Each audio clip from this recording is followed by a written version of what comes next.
Now, Trump wrote on his Truth Social platform that he had been speaking to Coca-Cola about using real cane sugar in Coke in the United States, and they have agreed to do so. Now, thanking the Coca-Cola management, Trump added this will be a very good move by them. It's just better. Can a bottle of soda shake the foundations of politics, public health, and national economics? When a former president announces a change in the formula of an iconic brand, it's no longer just about taste. It becomes a cultural statement, a political gesture, and a reflection of where a nation stands, one sip at a time. Former President Donald Trump's post on Truth Social on July 16, 2025, set off a wave of reaction when he announced that Coca-Cola had agreed to switch from high-fructose corn syrup to real cane sugar in its U.S. production. He wrote, "I have been speaking to Coca-Cola about using real cane sugar in Coke in the United States, and they have agreed to do so. I'd like to thank all of those in authority at Coca-Cola. This will be a very good move by them. You'll see. It's just better." This announcement, while brief, touches on rich veins of political symbolism, economic policy, public health discourse, and consumer nostalgia. To fully appreciate the implications, one must rewind to the 1980s when U.S. Coca-Cola bottlers began replacing cane sugar with high-fructose corn syrup, HFCS. Driven by rising sugar prices, tariff incentives, and domestic corn subsidies, HFCS became the dominant sweetener, reshaping the American soft drink industry into its current form. For decades, Americans have been drinking the HFCS sweetened version, even as Canadian, Mexican, and European Coke continued with cane sugar, a choice that often stoked debates over whether real sugar Coke tasted cleaner, smoother, or more authentic. Trump's statement is layered. On one hand, it aligns with the Make America Healthy Again (MAHA) campaign, spearheaded by Health Secretary Robert F. Kennedy Jr., which pushes companies to reduce artificial dyes, preservatives, and processed ingredients. In May, a MAHA Commission report highlighted the role of HFCS in childhood obesity and chronic disease, fueling calls for reformulation. The movement has seen other major brands, PepsiCo, Nestle, General Mills, announce changes. Trump tapping Coca-Cola for cane sugar is thus a natural extension. But political critics framed it differently. Some described Trump's timing as a sugar-coated distraction from the unfolding Epstein disclosures and other controversies, with figures like California Governor Gavin Newsom mocking the pivot as trivial and ironic, since the sugar in alleged Mexican Coke comes from Mexico, one of Trump's consistent political bête noire. Coca-Cola's corporate response has been measured. They appreciate President Trump's enthusiasm and hint at innovative offerings to come, without confirming a full shift. The company already offers sugar-sweetened Mexican Coke in U.S. glass-bottled imports and produces kosher for Passover versions using cane sugar annually. But the key question remains, is an official formula change imminent, or is this a soft launch under Trump's spotlight?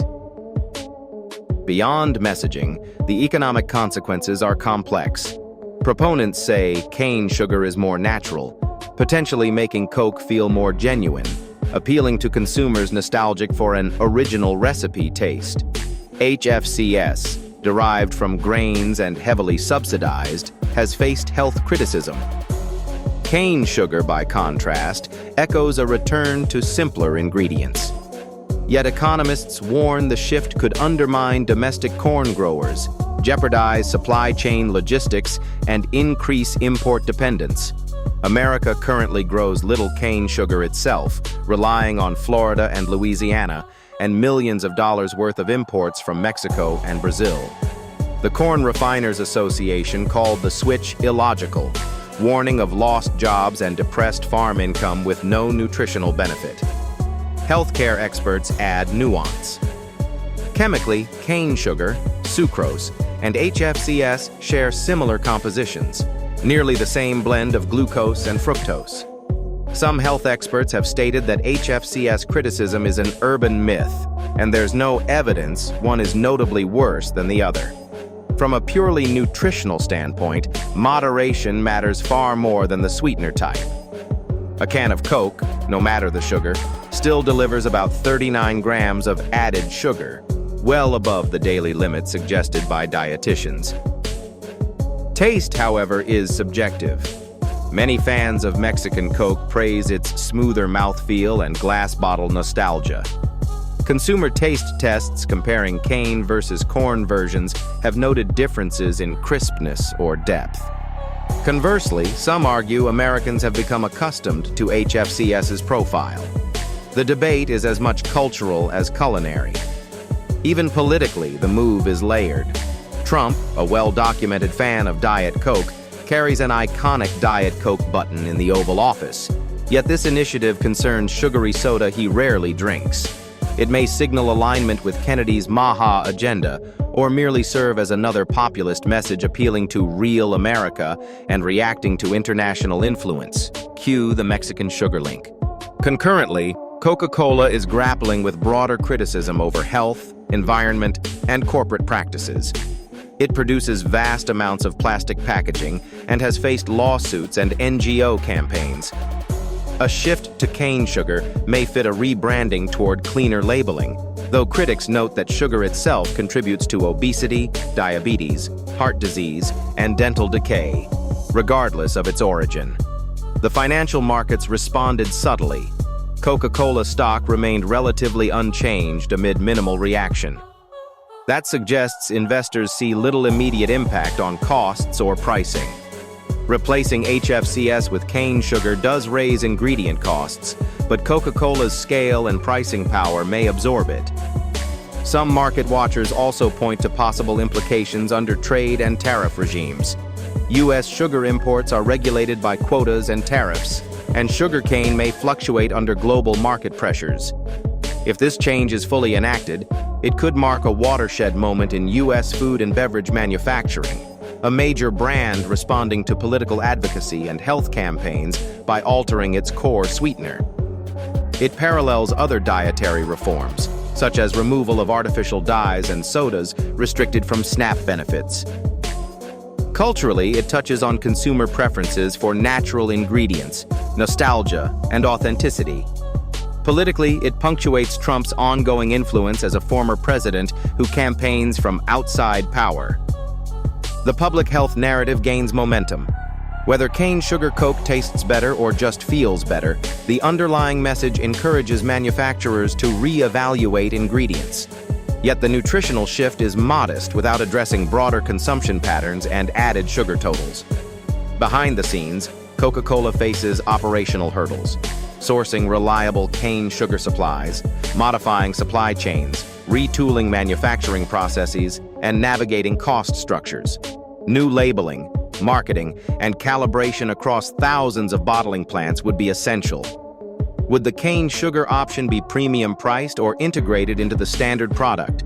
Would HFCS remain in some lines or geographies? Would formulations vary across formats? Cans, PET bottles, fountain? These unresolved questions illustrate the complexity of reformulating a global brand. Consumers will watch taste tests, and grassroots demand for Mexican Coke may surge in anticipation. If the cane sugar version aligns with an original taste, Coca-Cola could appeal to nostalgic demographics and premium soda drinkers. At the same time, mass market pricing and cost containment will pressure decision-makers. Will mainstream consumers pay more? Will there be two-tier availability, premium sugar versions alongside regular HFCS? Questions of scale, supply, politics, and health converge.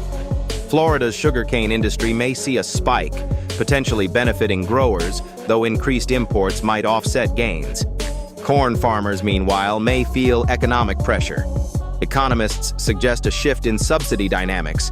Policymakers could find themselves defending HFCS incentives or exploring tariff adjustments for imported sugar. The move touches on trade policy, agricultural lobbying, and regional economic balances. Public health messaging also shifts. If Coca-Cola declares sugar as better, it risks sending mixed signals about added sugar consumption. Health experts caution that any added sugar, whether cane or corn-derived, carries risk regardless of origin. Adding political messaging makes it more fraught. Marketing sugar as healthier because it's real could obscure broader dietary guidelines. Nutrition professionals emphasize context, reducing overall sugar intake, balanced meals, and lifestyle. In the broader beverage landscape, rival brands may respond. PepsiCo could offer its own sugar-sweetened lines or roll out new premium options to stay competitive. Even small craft soda producers or health-oriented beverage startups could capitalize on renewed consumer interest in sugar type and ingredient transparency. Over time, the sugar level in that glass may matter less than what this decision signals about the future of food, politics, and public discourse. The next time you reach for a Coke, don't just think about the flavor. Think about the story bubbling beneath it. It's not just about cane sugar or corn syrup. It's about what kind of choices we want companies and ourselves to make. Which version will you choose? And what will that choice say about the future we're all drinking toward? Reflect, choose, and share. Is real always better?